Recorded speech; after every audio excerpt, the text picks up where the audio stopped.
Balik lagi bareng gue Rizal. Kali ini RCL Stories akan menceritakan alur film berjudul Kuda Hafiz. Samir dan Nargis adalah sepasang suami istri, berbahagia karena baru saja melangsungkan pernikahannya.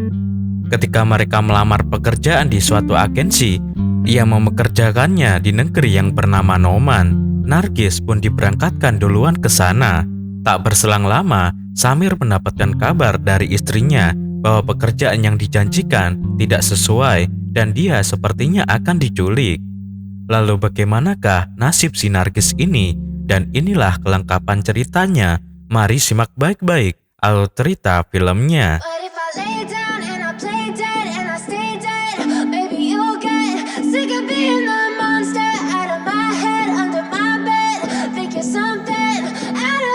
Film ini berlatar belakang pada tahun 2007 sampai 2008. Pada tahun 2007, ada seorang pria yang bernama Samir. Dia adalah seorang pengusaha perangkat lunak. Samir dan keluarganya berkunjung ke rumah seorang wanita yang bernama Nargis. Kunjungan keluarga Samir bertujuan untuk menjodohkan Samir dengan Nargis. Lalu perjodohan itu pun berhasil. Samir dan Nargis pun saling jatuh cinta. Perkenalan mereka hari demi hari semakin dekat sampai akhirnya Samir melamar Nargis dan mereka berdua pun menikah. Setelah menikah, mereka pun hidup bahagia bersama.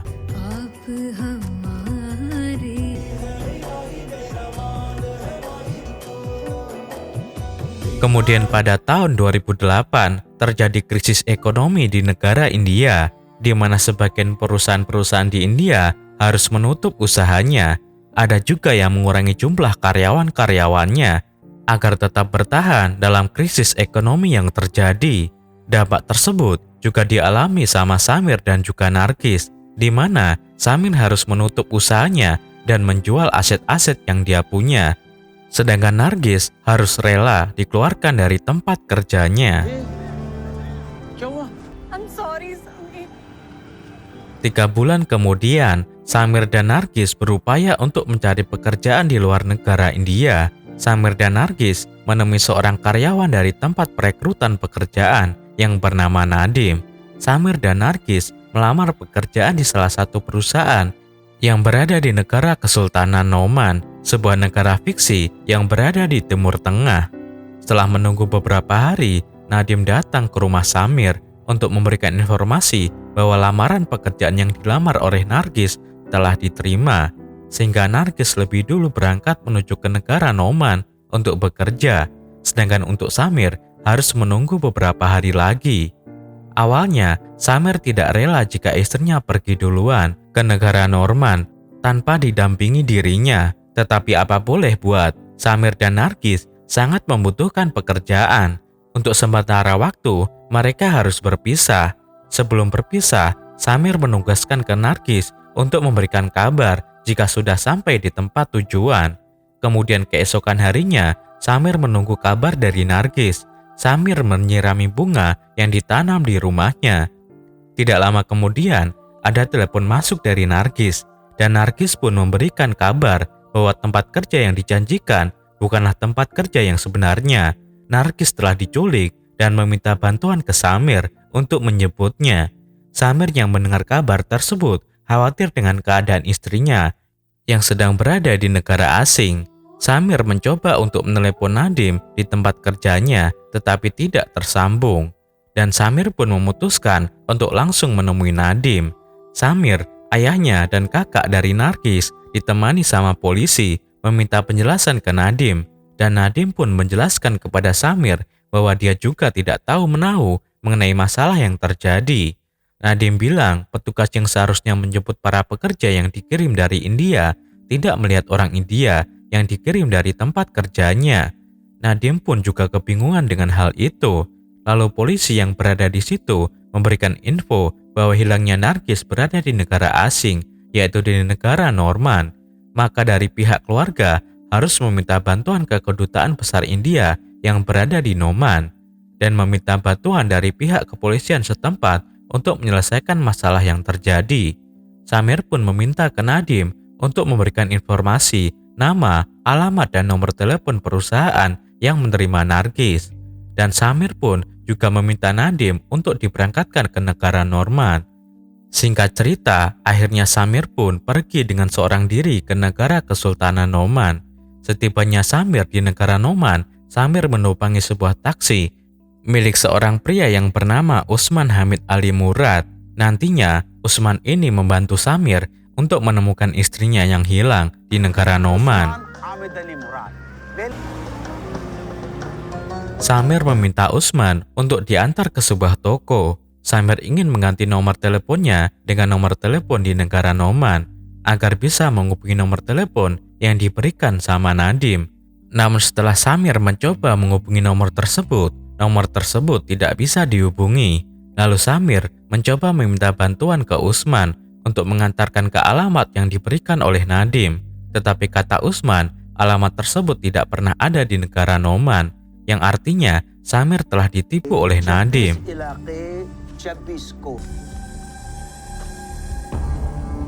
Kemudian Samir dan Usman pergi ke kantor polisi. Di kantor polisi, Samir mendapatkan info bahwa Nadim telah hilang alias kabur. Samir pun meminta polisi setempat untuk membuat laporan tentang orang hilang, dan polisi menjelaskan ke Samir bahwa peraturan di negara Noman jika ada orang asing yang hilang harus mendapatkan verifikasi dari kedubes besar di negaranya. Dalam kasus ini, berarti Samir harus mendapatkan verifikasi dari kedubes besar India untuk mengajukan laporan orang hilang ke polisi setempat. Kemudian Samir dan Usman mendatangi kantor kedubes India di Noman. Samir bertemu dengan pegawai kedubes India yang bernama Sonia. Samir pun menceritakan kasusnya ke Sonia. Setelah mendengar kasus Samir, Sonia menjelaskan bahwa kasus Samir cukup serius dan yang bisa menangani kasus tersebut adalah pejabat tinggi di kedubes India. Dan Samir pun harus menunggu beberapa hari untuk menerima bantuan dari kedubes India. Selagi menunggu kabar dari kedubes India, Samir yang sedang bersama Usman berpikir tentang nomor telepon yang digunakan oleh Nargis saat menelepon Samir pada waktu lalu. Samir berencana untuk mencari informasi mengenai nomor telepon yang digunakan oleh Nargis. Samir pun mendatangi kantor penyedia layanan telepon untuk mencari data informasi mengenai nomor telepon yang dia dapat. Samir mendapat data informasi bahwa nomor telepon tersebut didaftarkan atas nama Parvez Al-Shirazi. Lalu Samir meminta alamat yang didaftarkan kepada petugas layanan tersebut. Setelah Samir mendapatkan alamat dan nama orang yang terdaftar di nomor telepon tersebut, Samir pun mencoba mencari orang yang bernama Shirazi dan alamat dari informasi yang dia dapat. Ketika Samir sudah menemukan alamatnya, ternyata Samir tidak menemukan orang yang bernama Shirazi. Dan ketika Samir mencoba menanyakan keberadaan istrinya kepada orang-orang sekitar tidak pernah melihat wanita yang Samir cari. Samir pun mulai tambah cemas dan khawatir dengan keadaan istrinya, yaitu si Nargis. Kemudian Samir yang belum bisa menemukan Nargis, yaitu istrinya, Samir meminta bantuan ke Usman. Usman pun membantu Samir dengan menanyakan temannya tentang orang yang bernama Shirazi. Dan ternyata Shirazi adalah seorang mucikari, orang yang menyediakan atau menjual wanita-wanita penghibur. Samir yang mendengar hal itu merasa tambah hancur dan kebingungan. Samir pun memohon ke Usman untuk membantu mencarikan istrinya. Kemudian Samir dan Usman mencoba mencari Nargis di rumah-rumah bordil. Di tempat pertama, Samir dan Usman mencoba melihat wanita yang disediakan. Namun mereka tidak menemukan Nargis di daftar wanita yang disediakan. Samir dan Usman pun mencoba mencari lagi di tempat-tempat yang lain. Dan ketika Samir dan Usman berada di tempat selanjutnya dan mencoba melihat-lihat lagi daftar wanita yang disediakan, akhirnya Samir melihat Nargis berada di daftar wanita yang disediakan itu. Samir yang melihat itu langsung memilih Nargis sebagai pesanannya. Pemilik rumah bordil itu pun langsung memerintahkan anak buahnya untuk membawa Nargis menemui Samir. Ketika Samir sudah dipertemukan dengan Nargis, Samir pun terlihat sedih melihat keadaan istrinya. Samir berusaha untuk membawa Nargis keluar dari tempat itu, tetapi pemilik rumah bordil menahan Samir dan Nargis. Usman yang berada di situ mencoba membantu Samir membawa Nargis untuk keluar, tetapi pemilik rumah bordil dan anak buahnya mencegah Samir untuk membawa Nargis pergi dari tempat itu.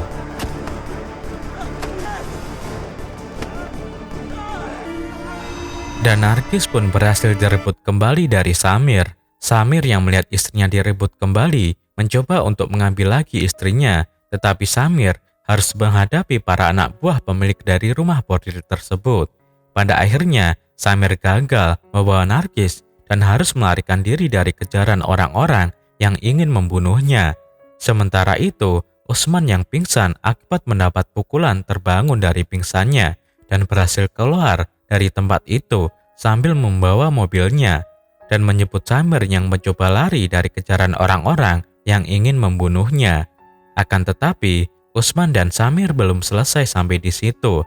Mereka masih saja dikejar-kejar oleh orang-orang yang ingin membunuh mereka, dan pengejaran itu pun berakhir setelah Samir dan Usman mendapat kecelakaan.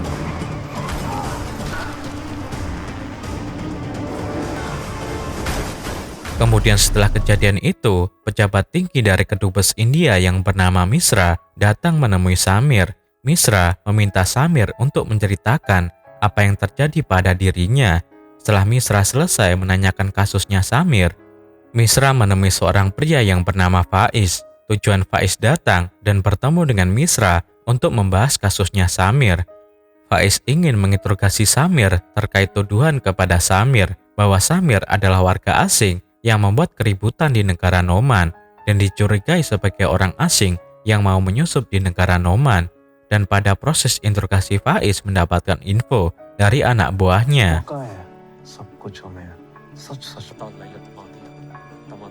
Seketika Samir langsung dibawa ke suatu tempat yang jauh dari kota. Samir tidak sendirian. Samir dan beberapa tahanan dibawa ke suatu tempat, dan pada saat di tengah jalan, Samir dan para tahanan yang lain berhenti untuk menjalankan ibadah wajib sholat. Samir yang tidak ikut sholat melihat kesempatan untuk kabur. Samir yang melihat ada pistol mengambil pistol tersebut dan menembaki beberapa orang termasuk Faiz. Anak buah Faiz yang berhasil kabur dari serangan Samir berhasil menembak mati Samir.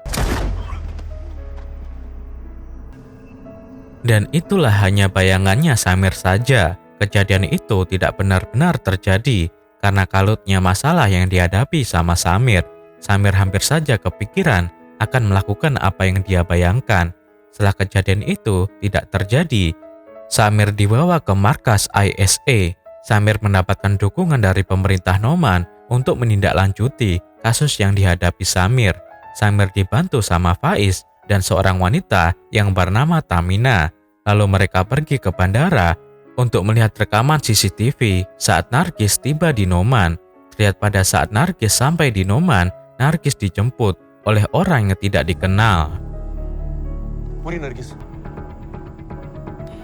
Sementara itu, akibat kerusuhan yang terjadi pada rumah bordil yang dikunjungi sama Samir, rumah bordil tersebut memindahkan aset-aset mereka, yaitu para wanita yang dipekerjakan ke suatu tempat menggunakan mobil truk.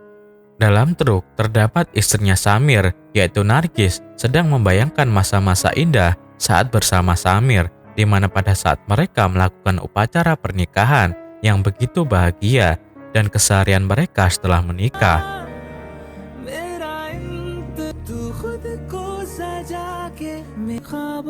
Kemudian di tempat lain, Samir, Tamina, dan Faiz sibuk untuk menyelidiki orang yang menjemput Nargis di bandara. Diketahui bahwa yang menjemput Nargis di bandara adalah pria yang bernama Ishak Regini. Regini adalah seorang kepala koordinator model luar negeri yang cukup terkenal. Faiz dan Tamina akan mengawasi Ishak Regini untuk menyelidiki keterlibatan dia dengan penculikan Nargis. Di lain tempat, Ishak Regini mendapatkan telepon dari seseorang untuk membunuh Nargis agar menyelesaikan semua masalah yang terjadi. Beberapa jam kemudian, Faiz, Tamina, dan Samir mendapatkan kabar bahwa telah ditemukan mayat yang terbakar parah. Dari laporan sementara, polisi menemukan paspor India yang juga terbakar bersama mayat tersebut, dan dipercaya bahwa mayat itu adalah mayat Nargis. Samir yang melihat mayat tersebut sempat tidak percaya bahwa itu adalah mayat istrinya, tetapi setelah Samir melihat ada kalung yang diambil dari mayat yang terbakar itu, Samir langsung yakin bahwa mayat tersebut adalah Nargis. Karena kalung yang Samir lihat adalah kalung yang pernah Samir berikan ke Nargis pada waktu lalu. Dan pada akhirnya, dengan berat hati, Samir harus memakamkan istrinya dan merelakan kepergian istrinya untuk selamanya.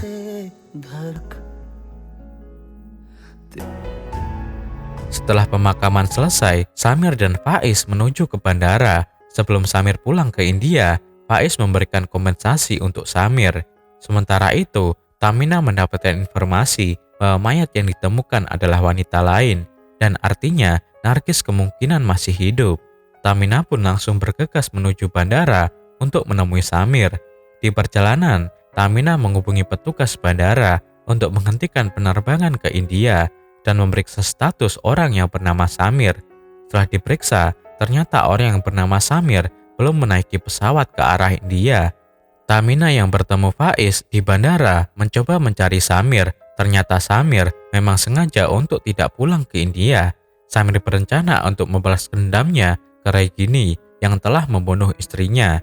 Samir memposting lamaran sebagai model wanita untuk bertemu dengan Regini dan meminta bantuan Usman untuk membeli senjata dan melatih dirinya. Setelah berlatih menembak, Samir mendapatkan pesan dari Regini untuk bertemu di rumahnya yang beralamat di Sarmal Asaik. Singkat cerita, Samir pun menuju ke alamat tersebut dan mengatur rencana untuk menemukan Isek Regini. Samir yang telah mengatur rencana dan berpura-pura menjadi wanita muslim pergi ke rumahnya Regini dengan seorang diri. Setibanya Samir di rumah Regini, Samir langsung menodongkan senjata ke Isek Regini. Kemudian terjadilah pertarungan antara Regini melawan Samir, dan pertarungan tersebut berhasil dimenangkan oleh Samir.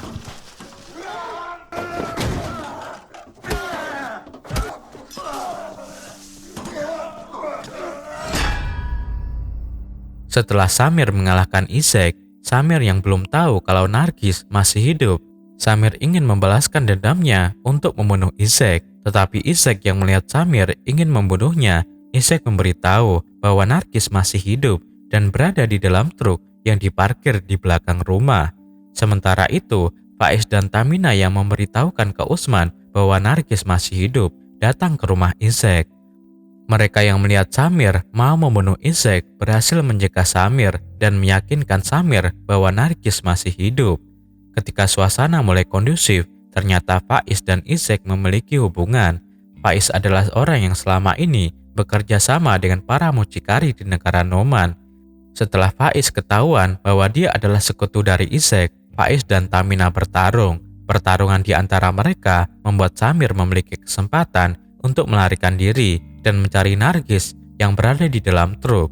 Setelah Samir mencari-cari Nargis yang berada di dalam truk, akhirnya Samir berhasil menemukan truk yang terdapat Nargis di dalamnya.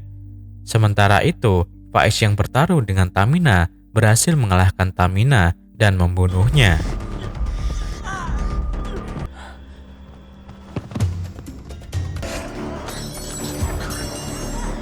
Isek pun juga berhasil melepaskan dirinya dan mengejar Samir yang berhasil menemukan Nargis. Di sisi lain, Faiz yang telah membunuh Tamina menghubungi markas ISA untuk mengejar Samir yang menembaknya saat melihat Samir.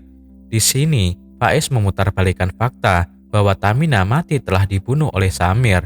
Kemudian Faiz yang telah melaporkan ke markas ISA, dia menemui seorang pria yang merupakan orang di balik kejahatan yang terjadi selama ini. Pria tersebut adalah bos dari Regini dan juga orang yang bekerja sama dengan Faiz. Namun tak disangka, ternyata ada agen mata-mata yang sedang menyelidiki pria tersebut melihat Faiz bersamanya. Tidak pakai lama, agen tersebut langsung melaporkan keterlibatan Faiz dalam kejahatannya ke markas ISA. Sementara itu, Samir berhasil mengalahkan Isek dan para anak buahnya.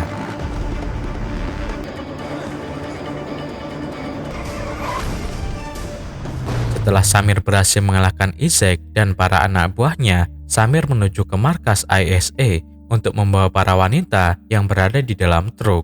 Dan Samir juga menghubungi Misra untuk melaporkan Faiz atas kejahatannya yang telah membunuh Tamina. Setibanya di markas ISA, Samir disambut oleh beberapa tentara keamanan, dan Samir pun dibawa masuk ke dalam markas untuk menemui komandan tertinggi di markas ISA.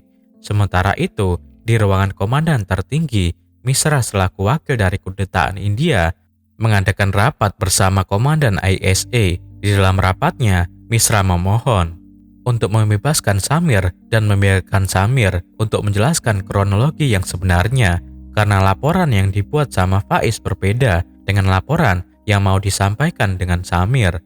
Akhirnya karena komandan ISA telah mendapatkan laporan dan melihat bukti bahwa Faiz telah terlibat atas kejahatannya, komandan ISA akan menemui Faiz. Sementara itu, di luar ruangan komandan tertinggi, Faiz hampir saja menembak mati si Samir. Tetapi dengan cepat, asisten komandan ISA berhasil menahannya. Pada saat itu, komandan ISA menjelaskan bahwa Faiz lah yang bersalah. Samir yang melihat dan mendengar pernyataan komandan tertinggi langsung bertarung dengan Faiz. Pertarungan itu pun berlangsung sengit, dan Samir pun berhasil mengalahkan Faiz.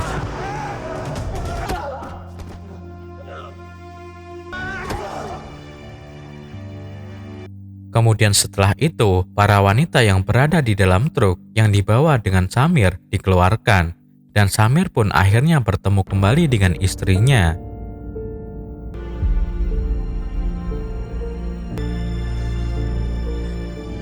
Tiga hari kemudian, Tamina yang telah meninggal dimakamkan secara militer. Setelah itu, Samir menemui Usman dan berpamitan padanya. Usman pun juga memberikan salam kepada Nargis sebelum pulang ke India. Dan untuk Faiz yang telah berkhianat di dalam pekerjaannya, dia akhirnya dihukum mati. Dan itulah ending dari film ini. Klik jempol ke atas jika kalian suka dengan video seperti ini, dan berikan komentar positif kalian. Saya Rizal, sampai jumpa di video RCL Stories selanjutnya.